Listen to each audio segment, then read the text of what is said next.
네, 여러분 오늘은 어린이 주일입니다. 네, 우리 어린이들을 가리켜서 흔히 미래의 꿈나무다 또는 우리 어린이들은 아무것도 그려지지 않은 아주 깨끗한 흰 도화지와 같다 이런 얘기들을 많이 합니다. 자, 이런 얘기들은 다 뭘 얘기하는 거냐 하면 우리가 우리 아이들을 잘 길러야 한다는 거죠. 우리가 아이들을 어떻게 키우냐에 따라서 아이들의 미래가 다 달라진다 하는 그런 얘기죠. 예, 그렇습니다. 우리 아이들은 우리 어른들이 참으로 잘 가르치고 양육해야 될 대상이죠. 자, 그러나 또한 우리 아이들은 우리가 잘 가르쳐야 될 대상이기도 하지만 우리 어른들이 잘 보고 배워야 할 대상이기도 합니다. 오늘 우리 말씀에 보면 예수님께서도 우리에게 뭐라고 말씀하시냐 하면 우리가 어린 아이들을 보고 배워야 한다 이렇게 말씀하시는 걸 보게 됩니다. 자, 14절 15절 말씀을 한번 다시 읽어보도록 하겠습니다. 시작. 예수께서 보시고 노하시어 이르시되 어린 아이들이 내게 오는 것을 용납하고 금하지 말라. 하나님 나라가 이런 자의 것이니라. 내가 진실로 너희에게 이르노니 누구든지 하나님의 나라를 어린아이와 같이 받들지 않는 자는 결단코 그곳에 들어가지 못하리라 하시고. 아멘. 자, 주님께서는 말씀합니다. 우리가 어린아이들에게 반드시 배워야 할 아주 중요한 것이 하나 있는데 그건 뭐냐 하면 우리가 하나님의 나라를 어린아이들과 같이 잘 받들어야 한다 그런 거예요. 자, 여기서 받들다 이런 말은 제대로 고쳤으면은 받아들이다 그런 말이에요. 그래서 오늘 본문하고 똑같은 그런 말씀이 누가복음에도 기록이 되어 있는데 거기는 받아들이다 이렇게 기록이 되어 있어요. 영어 성경에도 뭐라 그랬냐면 그래서 receive라고 그렇게 번역을 했어요. 그러니까 하나님의 나라를 받든다라고 하는 건 뭐라고요? 하나님의 나라를 받아들인다라는 것입니다. 자, 그러면 여러분 한번 생각해 보십시다. 우리가 하나님의 나라를 어린아이들과 같이 받아들인다는 것은 무슨 의미일까요? 이게 아주 정확한 의미를 우리가 알아야 주님의 말씀대로 살 수 있는데 어린아이와 같은 마음으로 하나님의 나라를 받아들여야 한다는 것은 무슨 말일까? 먼저 여러분 이 말씀은 우리가 이 세상을 떠나고 나면 저 천국에 가게 된다는 사실을 잘 이해해야 된다 이런 말은 아니라는 거예요. 왜냐하면 여러분 우리가 이 세상 떠나고 나서 하나님 나라에 저 천국에 가게 된다라고 하는 사실은 어린아이들보다는 누가 더 잘 이해해요? 어른들이 더 잘 이해하죠. 그러니까 이 말은 그런 뜻은 아니라는 거예요. 자, 그러면 주님께서 하신 이 아주 귀한 생명의 말씀 하나님의 나라를 어린아이와 같이 받아들여야 한다는 것은 무슨 뜻이냐? 여러분 우리가 이 말씀을 잘 이해하기 위해서는 먼저 분명히 알아야 할 것이 있는데 자, 하나님의 나라가 뭐냐라고 하는 거예요. 여러분 이제 우리 신앙교회 성도들은 너무 잘 아시죠? 자, 하나님의 나라는 뭐라고요? 저 어디 공중에 어디 있는 그런 어떤 장소라기보다는 뭐예요? 하나님의 통치요. 하나님의 통치가 임하고 통치가 있는 그곳, 그 영역. 이것이 바로 하나님의 나라의 아주 본질적이고 중요한 개념이다. 그러니까 우리가 하나님의 나라를 어린아이와 같이 받아들인다고 하는 것은 뭘 받아들인다는 거예요? 지금 우리와 우리 안에 와 계신 하나님의 통치를 받아들인다라고 하는 것입니다. 사랑하는 여러분, 간절히 바라기는 저와 여러분 안에 와 계신 만왕의 왕 임금 되시는 우리 주 예수님의 통치를, 하나님의 통치를 받아들일 수 있게 되기를 주님의 이름으로 축복합니다. 자, 그럼 우리 안에 와 계신 하나님의 통치를 어떻게 받아들이냐는 거예요. 여러분 어떻게 받아들이겠습니까? 그거는 우리 안에 와 계신 주님께서 말씀하시는 그 말씀을 받아들이는 거예요. 하나님의 통치를 받아들이는 건 뭐라고요? 말씀을, 하나님의 왕 되신 하나님의 말씀, 그 어명이신 하나님의 말씀을 받아들이고 그렇게 살아가는 것이 그게 바로 하나님의 통치를 받아들이는 거예요. 우리는 하나님의 말씀을 받고 순종해 살 때 우리는 하나님의 통치를 받고 살게 된다라고 하는 것입니다. 자, 그러니까 주님께서 오늘 본문에서 하신 말씀을 아주 쉽게 이해를 하면 하나님의 나라를 어린아이와 같은 마음으로 받아들이라 하는 것은 뭐라고요? 지금 우리 안에 와 계셔서 말씀하시는 하나님의 말씀을 어떻게 받아들여요? 어린아이와 같이 아주 순수하게 또 적극적으로 아멘으로 받아들이고 하나님의 말씀을 따라 살아가는 것이 바로 하나님의 나라를 어린아이와 같이 받아들이는 것이고, 이것이 바로 곧 하나님의 나라에 들어가는 사람의 성도의 모습이다라고 하는 것입니다. 여러분, 그렇잖아요. 어린아이들이 여러분 어른들의, 우리 부모님들의 말씀을 어떻게 받아들여요? 곧이곧대로 받아들이잖아요. 부모님의 말씀은 뭐 다르게 생각 안 해요. 부모님 말씀 저게 무슨 말씀인가 이렇게 생각 안 한단 말이죠. 부모님 말씀하면 그것이 그냥 진리인 줄 알고 받아들이죠. 어떤 집에서 엄마 아빠가 부부싸움 하는 것을 그 집에 있는 어린아이가 봤는데, 이 집의 부모님들은 얼마나 심하게 싸우는지 막 서로에게 막 연자, 놈자를 붙이면서 막 싸웠다는 거예요. 그래서 그 아이가 그 부모님의 부부싸움을 잘 이렇게 보고 있다가 하루는 아빠한테 가가지고 물어봤대요. 아빠, 년이 뭐야? 그랬더니 아빠가 막 너무 당황해가지고 어떻게 말을 할지 몰라서 그렇게 대답을 했대요. 그거는 여자 어른을 부를 때 쓰는 거야. 예. 그래서 이제 엄마에게 또 찾아가서 물었습니다. 엄마, 놈이 뭐야? 엄마도 당황해가지고 막 그렇게 그냥 뭐 엉겹결에 설명을 했는데, 그거는 남자 어른들을 부를 때 쓰는 거야.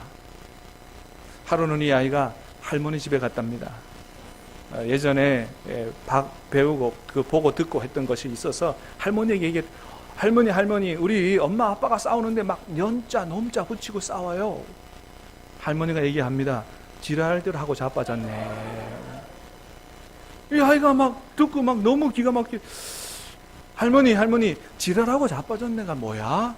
할머니가 당황했습니다. 어떻게 대답해야 될지 몰라가지고 막 대답을 그냥 엉겹결에 했어요. 그거는 잘한다고 박수 치는 거야. 나중에 아이가 조금 커서 유치원에 들어갔습니다. 하루는 재롱잔치를 하는데 사회를 보게 됐어요. 재롱잔치가 다 끝나고 이 아이가 이제 사회자로서 올라가가지고 뭐라 그랬냐 하면은 아주 또랑또랑한 목소리로, 여기에 오신 년놈들 다 같이 지랄하고 자빠집시다, 이렇게. 실제로 있는 이야기인지 누가 만든 이야기인지 모르지만은, 여러분 무슨 이야기입니까?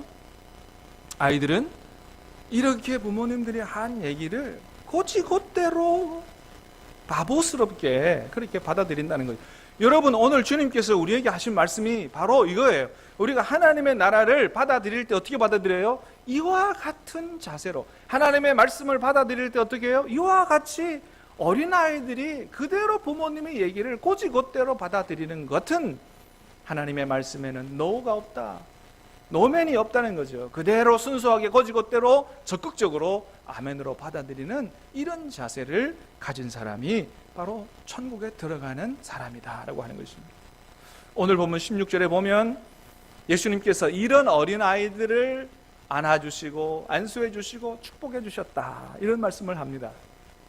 사랑하는 여러분, 우리가 하나님의 말씀을 어린아이와 같이 받아들이는 것이 때로는 참으로 바보스럽게 보일지라도 주님께서는 그런 성도들을 기뻐하시고 안아주시고 안수해 주시고 주님은 축복해 주실 줄로 믿습니다.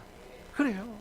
우리가 어린아이들에게서 이런 것들을 잘 보고 배워야 된다고 주님은 말씀하시는 거예요. 자, 두 번째로 이번에는 주님께서 그 반대로 하나님 나라에 들어가지 못하는 사람은 어떤 모습을 가지고 있느냐 하는 것을 예로 들어서 설명하시는데, 우리가 잘 아는 소위 부자 청년의 예를 들어서 말씀을 하십니다. 자, 17절, 19절, 20절 말씀을 읽어보도록 하겠습니다. 시작. 예수께서 길에 나가실새 한 사람이 달려와서 꿇어 앉아 묻자오되, 선한 선생님이여, 내가 무엇을 하여야 영생을 얻으리이까? 내가 계명을 안 하니 살인하지 말라, 간음하지 말라, 도둑질하지 말라, 거짓 증언하지 말라, 속여 빼앗지 말라, 내 부모를 공경하라 하였느니라. 그가 여짜오되 선생님이여 이것은 내가 어려서부터 다 지켰나이다. 아멘. 자, 먼저는 이 청년은 영생을 얻고 싶었다 그랬습니다. 이 청년이 영생을 얼마나 사모했는지 주님 앞에 달려와서 무릎을 꿇고 그리고 예수님 앞에 질문을 드렸습니다. 선생님이 어떻게 하여 내가 영생을 얻겠습니까? 얼마나 영생을 사모했는지 몰라요. 그래서 주님은 그 청년의 마음을 보시고 영생을 얻을 수 있는 방법을 가르쳐 주셨습니다. 첫 번째가 뭐냐? 계명을 다 지키라는 것입니다. 내가 계명을 안 하니 살인하지 말라, 간음하지 말라, 도둑질, 거짓 증거, 속여 빼앗지 말라, 내 부모를 공경하라. 이 모든 말씀을 지키라고 주님이 말씀하셨다는 거예요.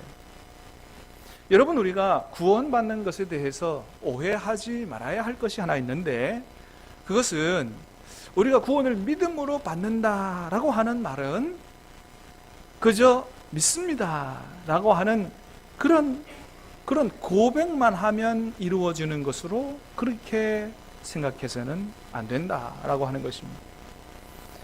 여러분, 우리가 구원받는 게 여러분 이제 잘 아시겠습니다만은 우리의 행위로가 아니고 하나님의 은혜 가운데 믿음으로 말미암아 구원받는다는 말씀은 맞습니다.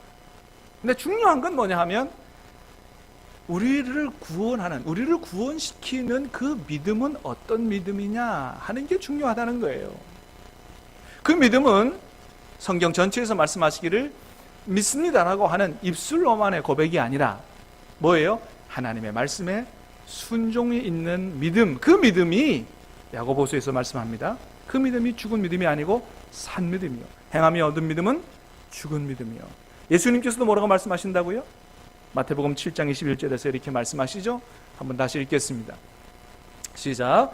나더러 주여 주여 하는 자마다 다 천국에 들어갈 것이 아니요 다만 하늘에 계신 내 아버지의 뜻대로 행하는 자라야 들어가리라. 아멘.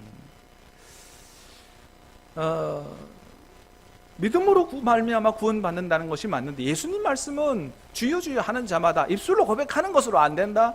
하나님의 뜻대로 행하는 자라야 들어가리라. 여러분, 이것은 행위로 구원받는 걸 얘기하는 게 아니죠. 여러분, 우리가 예수님을 주님으로 그렇게 정말로 믿었다고 한다면 여러분, 주님이라고 하는 것은 뭔 뜻이에요? 예수님이 나의 누구다? 주인이다. 예수님이 나의 주님이라고 하는 고백은 나는 주님의 뭐라고 고백하는 것과 똑같습니까? 종이다 라고 고백하는 것과 똑같은 거예요. 여러분, 종은 주인의 말에 어떻게 해야 되는 사람이에요? 절대 복종을 해야 되는 사람이 종이에요. 우리가 정말 예수님을 주님으로 믿고 입술로만의 믿음이 아니고 고백이 아니고 마음으로 믿고 정말 예수님을 내 삶의 주님으로 영접했다면, 그러면 예수님의 주인 되신 예수님의 말씀을 따라 살지 않는 것은 말이 안 된다라고 하는 거예요. 그러니까 예수님을 주님이라고 하지만 예수님의 말씀에 귀 기울이지 않고 말씀에 순종하려고 하지 않는 사람은 그 사람의 고백은 진짜다 가짜다? 가짜다. 그래서 그런 믿음은 구원받는 믿음이 아니요 가짜 믿음이요. 진짜 주님을 주님이라고 인정했다면 순종은 선택이 아니라 필수다라고 하는 것이죠. 그래서 주님은 산상수훈에서도 말씀하셨어요. 내가 율법을 폐하러 온 것이 아니요 율법을 완전케 하려고 왔고 너희의 의가 서기관과 바리새인의 의보다 더 낫지 아니하면 결단코 천국에 들어가지 못하리라고 말씀하셨습니다. 그러니까 우리가 하나님의 말씀을 따라 살면서 우리의 삶으로 나타나는 의가 서기관과 바리새인의 의보다 더 나아야 한다는 거예요. 여러분, 그러면 우리가 어떻게 하면 서기관과 바리새인의 의보다 더 나은 의의 삶을 살 수가 있습니까? 그 비결을 주님은 오늘 본문을 통해서 말씀하시는 거예요. 어떻게 하면 서기관과 바리새인의 의보다 더 나은 의의 삶을 살 수 있느냐? 오늘 본문을 통해서 말씀하십니다. 너희가 어린아이와 같이 하나님의 말씀을 어떻게 해요? 순수하게 적극적으로 아멘으로 받아들이고 순종해서 살면 된다. 어린아이들이 부모님의 말씀을 아멘으로 그냥 고지것대로 믿고 받아들이고 그렇게 살아가는 것처럼 하나님의 말씀을 그렇게 받아들이고 그렇게 따라 살면 천국에 들어가지 못할 자가 없다고 말씀하시는 거예요. 그래서 예수님은 산상수훈에서 우리에게 얼마나 어려운 말씀들을 많이 하신지 몰라요? 행위로만이 아니고 마음으로도 하나님의 뜻대로 살아야 된다. 어려운 계명을 다 주시고 나서 그 계명을 지킬 수 있는 비결을 알려주셨습니다. 산상수훈의 결론인데 그게 뭐냐 하면 마태복음 6장 33절이지요. 뭐예요? 너희는 하나님의 나라와 그의 의를 구하라. 하나님의 나라가 뭐라고요? 하나님의 통치요. 그의 의는 뭐예요? 하나님의 통치로 말미암아 나타나는 의. 우리는 할 수 없지만 하나님의 통치를 받아서 하나님의 말씀에 순종해서 살면 우리가 서기관과 바리새인의 일보다 훨씬 더 나은 의의 삶을 반드시 살아갈 수 있다. 이것이 천국에 합당한 자의 삶이라는 것입니다. 자, 그런데 이 청년, 예수님께서 이렇게 하라고 말씀하셨는데 이 청년은 어떻게 했다고요? 이런 계명들은 어려서부터 다 지켰다는 거예요. 그럼 된 거 아니에요? 그런데 주님은 이 청년에게 한 가지 부족한 것을 더 말씀하셨습니다. 21절 말씀 다 같이 읽겠습니다. 시작. 예수께서 그를 보시고 사랑하사 이르시되 내게 아직도 한 가지 부족한 것이 있으니 가서 내게 있는 것을 다 팔아 가난한 자들에게 주라. 그래야면 하늘에서 보화가 내게 있으리라. 그리고 와서 나를 따르라 하시니. 아멘. 자, 주님은 한 가지, 너가 천국에 들어가고 영생이 얻으려면 한 가지 부족한 것이 있는데 라고 말씀하셨는데 어떤 부분입니까? 물질에 대한 부분이에요. 다시 말하면 뭐냐 하면 이 청년은 다른 삶의 모든 부분에서는 하나님의 말씀을 받고 하나님의 통치를 받아서 살았어요. 그런데 어떤 영역은 딱 예외시켜 놨느냐? 물질에 대한 부분은 예외시켜 놓은 거예요. 이거는 하나님 노타치입니다. 이거는 내 마음대로 이거 내 거지. 이건 하나님 거 아니에요. 그래서 하나님의 통치를 예외시켜 놓은 부분이 바로 물질에 대한 부분이라는 거예요. 그래서 주님은 말씀하십니다. 그러면 안 된다는 거예요. 그 부분까지도 누구의 통치를? 하나님의 통치를 받아야 된다고 말씀하시는 거예요. 네가 진짜 하나님의 나라에 들어가려면 그 부분을 예외시켜 놓으면 안 된다는 거예요. 삶의 모든 영역에서 하나님의 통치를 받는 삶을 살아야 된다고 말씀하시는 거예요. 여러분, 주님께서 이 청년에게 이 말씀을 주시는 것은 지금 청년에게 있는 돈을 다 빼앗고자 함이 아니라는 거죠. 21절에 보니까 뭐라고 했습니까? 21절에 보니까 자, 예수께서 그를 보시고 사랑하사 이르시되. 그래요. 여러분, 예수님께서 이 청년에게 좀 어려운 말씀을 주셨는데 네가 있는 거 다 팔아서 가난한 자들에게 나눠주고 그리고 나를 따르라. 쉽지 않은 말씀인데 이 말씀 주신 것은 돈 다 빼앗으려고 주신 말씀이 아니고 그를 사랑하사 그에게 영생을 얻게 하려고 주신 말씀이다 라고 하는 거죠. 그런데 여러분, 이 청년을 어떻게 했다고요? 22절 말씀 시작. 그 사람은 재물이 많은 거로 이 말씀으로 인하여 슬픈 기색을 뜨고 근심하여 가니라. 그랬더니 예수님이 그 뒤에 이렇게 말씀하십니다. 23절 시작. 예수께서 둘러보시고 제자들에게 이르시되 재물이 있는 자는 하나님의 나라에 들어가기가 심히 어렵도다 하시니. 그러니까 쉽게 말하면 이 청년이 하나님 나라에 들어간다, 못 들어간다? 못 들어간다는 거죠. 그러면서 주님께서 이런 말씀을 하세요. 24절 25절 시작. 제자들이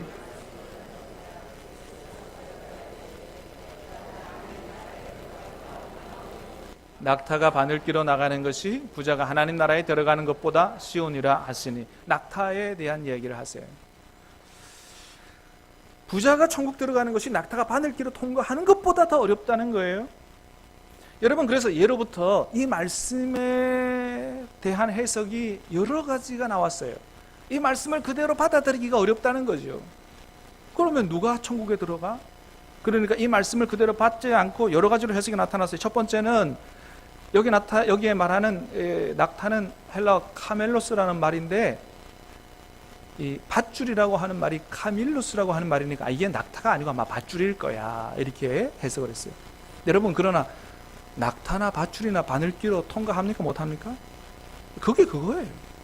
두 번째는 어떤 해석이 있었냐 하면 여기서 말하는 바늘기는 진짜 바늘기가 아니고 예루살렘 성에 가보면 큰 성문 옆에 작은 문이 있는데 큰 성문이 닫힐 때 사람들이 그 작은 문으로 다니도록 하는 그 문이다. 그 문을 바늘기라고 한다. 그러니까 낙타가 작은 문으로 짐을 지고는 못 통과하지만 뭐예요? 짐을 내려놓고는 통과할 수 있으니까 막 그런 말씀일 거다 이렇게 해석을 했어요. 자, 그런데 문제는 뭐냐 하면 성경 말고 그 당시의 문은 어디에도 예루살렘 성문 옆에 있는 작은 문이 바늘기라고 불려진 기록이 없다라고 하는 것입니다.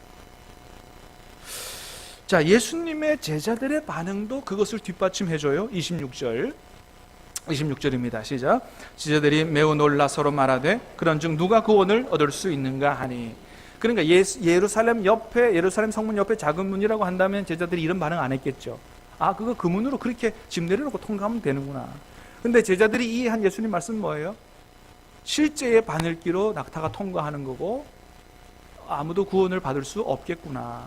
그럼 누가 구원을 받을 수 있느냐? 이렇게 받았다는 것이죠.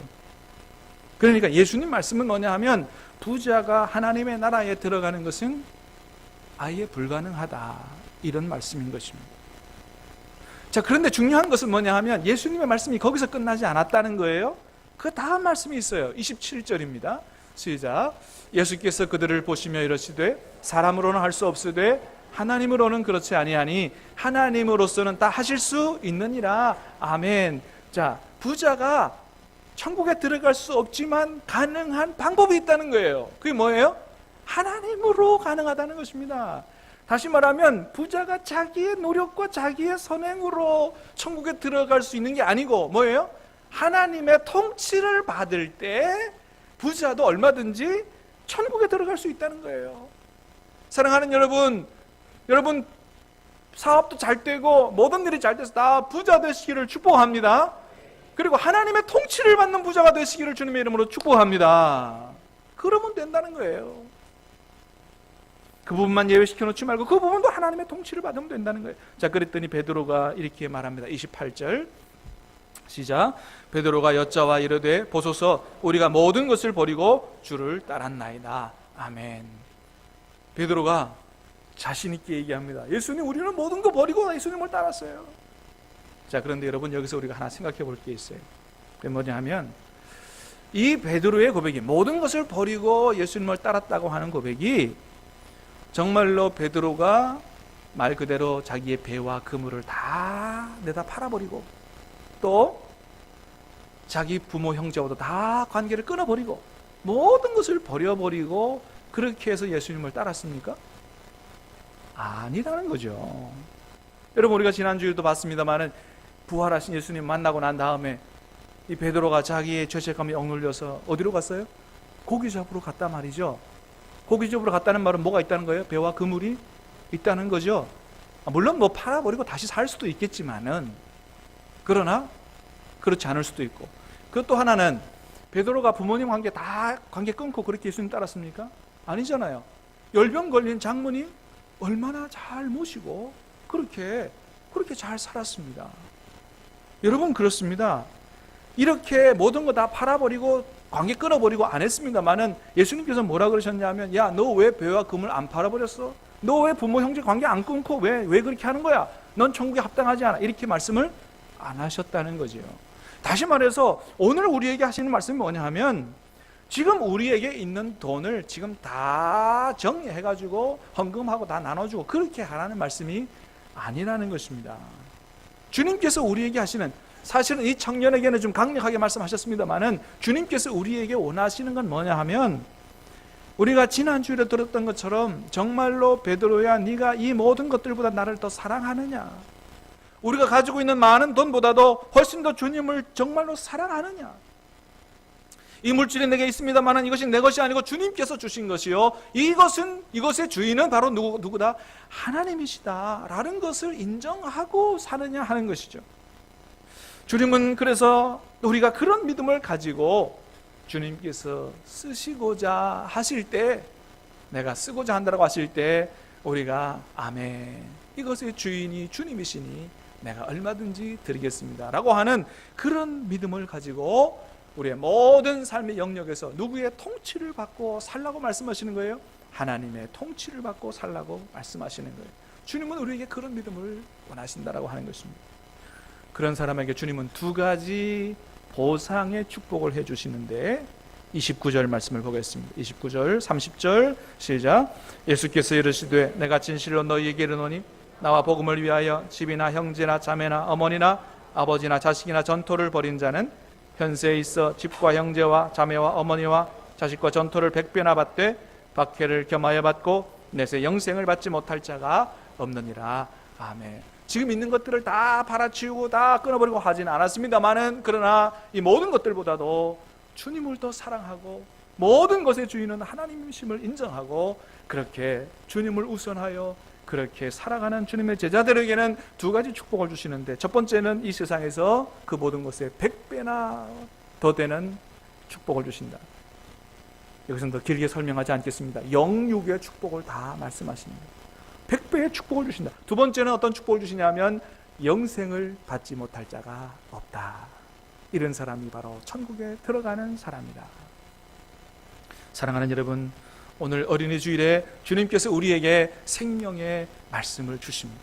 모든 삶의 영역에 있어서 하나님의 말씀을 받고 하나님의 통치를 받고 순종하며 살아가라. 그야말로 이 말씀을 어린아이와 같은 그런 마음으로 아멘으로 받고 말씀을 따라 순종하며 삶으로 말미암아 이 생과 내 생에 주시는 우리 하나님의 축복을 넘치게 받는 저와 여러분 되시기를 주님의 이름으로 축원합니다. 찬양하고 기도하겠습니다.